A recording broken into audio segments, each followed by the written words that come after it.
Hello students, in the previous video I explained you about the stereotype regarding jobs and stories of some social reformers, female social reformers.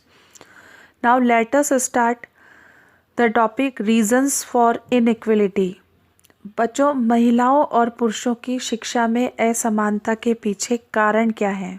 बहुत सारे reasons हैं, आप जानते भी हो कि एक तो हम जेंडर इनइक्वलिटी में बड़े होते हैं। जेंडर जो कि सोशली क्रिएटेड एक बायस है, जिसमें समाज ने नियम बनाए हैं कि लड़का है तो रोटी कमा के लाएगा, ब्रेड विनर बनेगा, और लड़की है तो वो हाउस होल्ड करेगी या हाउस मैनेज का ही काम करेगी।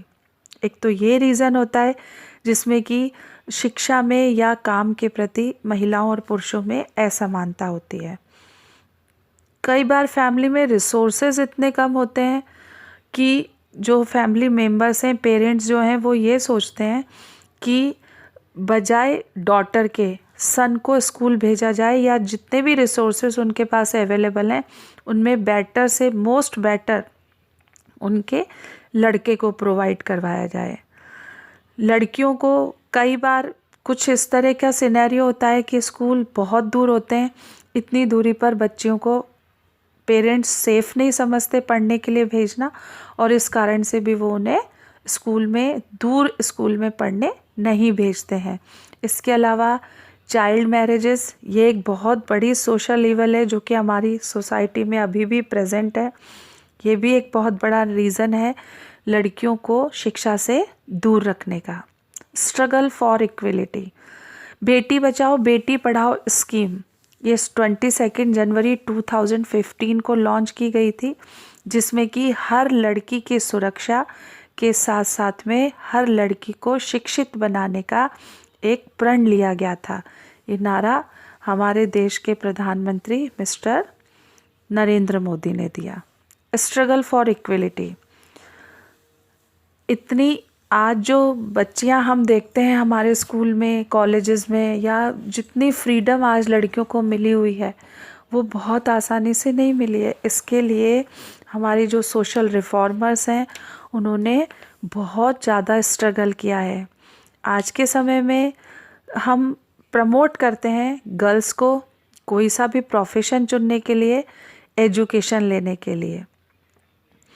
लड़कियां आज जीवन के सभी क्षेत्रों में अपना योगदान दे रही हैं और अपना फ्यूचर भी बना रही हैं, लेकिन ये रिज़ल्ट हमें मिल रहा है एक बहुत बड़े स्ट्रगल के साथ में। वो स्ट्रगल जो कि फीमेल्स के स्टेटस को अपलिफ्ट करने के लिए किया गया था, उनकी हेल्थ को इम्प्रूव करने के लिए, उनके लिए जो वायलेंस होती थी उसका एंड करके, औरतों को एम्प्लॉयमेंट अपॉर्चुनिटीज़ प्रोवाइड करवा करके। एंशियंट टाइम्स में भारत की जो स्त्रियां थी उन्हें पुरुषों के समान अधिकार नहीं दिए जाते थे।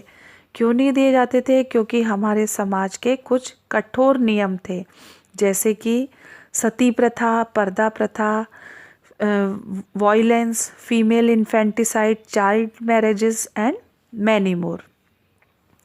19th सेंचुरी में बहुत सारे सोशल रिफॉर्मर्स हुए, और उन सोशल रिफॉर्मर्स के स्ट्रगल के कारण और साथ ही साथ इंडिपेंडेंस के स्ट्रगल के कारण से औरतों को स्थिति में सुधार आया।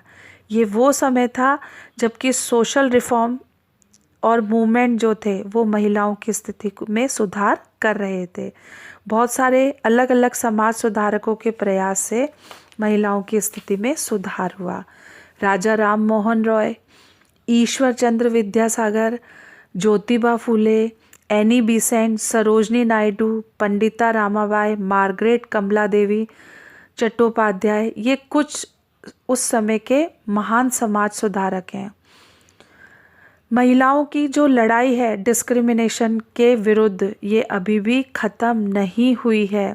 हालांकि बहुत साल बीत गए, लोगों ने डिस्क्रिमिनेशन को दूर करने के लिए अब औरतों ने अलग अलग रास्ते निकाले हैं। इसके अंदर कैंपेनिंग, प्रोटेस्ट, अवेयरनेस फैलाना लोगों के बीच में, कि लोगों के दिमाग में जो एक चीज़ तय है कि लड़की है तो घर संभालेगी, लड़का है तो नौकरी करेगा, ये इस एक सेट माइंडसेट को ख़त्म करना, नया माइंडसेट करना। इन इनिशिएटिव्स को गवर्नमेंट पॉलिसीज़ भी इम्प्लीमेंट कर रही है ताकि समाज के अंदर एक सुधार लाया जा सके। वुमेन्स एक्टिविज्म, आज जो महिलाएं हैं या समाज सुधारक जो हैं, ये महिलाओं के अधिकारों की सुरक्षा करती हैं, ये किसी भी हिंसा के खिलाफ लड़ने की प्रेरणा देती हैं और महिलाओं के अधिकारों को सुरक्षित रखती हैं। अगर कोई एक्ट जिससे कि फीमेल्स के जो इंटरेस्ट हैं वो वॉयलेट्स होते हैं तो वो इसके खिलाफ अपनी आवाज़ उठा सकती हैं और प्रोटेस्ट कर सकती हैं। वुमेन्स का मूवमेंट इम्पॉर्टेंट रोल प्ले करता है अवेयरनेस लाने में, इम्पॉर्टेंट इश्यूज़ जिसमें कि जो कि महिलाओं से संबंधित हैं, जैसे कि महिलाओं के अधिकार, right to education, right to good health.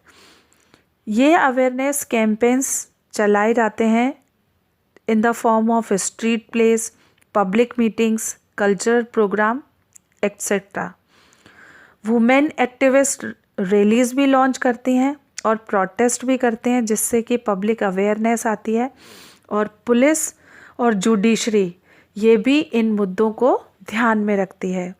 हालांकि हमारे समाज में इतना कुछ होते हुए आज भी इनइक्वलिटी फैली हुई है, महिलाओं को जो अपॉर्चुनिटीज़ मिली हुई हैं ये अभी भी फीमेल्स के कंपैरिजन में कम है, लेकिन फिर भी पुराने समय के कंपैरिजन में अगर हम आज देखते हैं तो आज हमारी लड़कियां, हमारे समाज में महिलाओं को एक अच्छा स्थान मिला है और ये प्रयास है हमारे साहसी समाज सुधारकों का।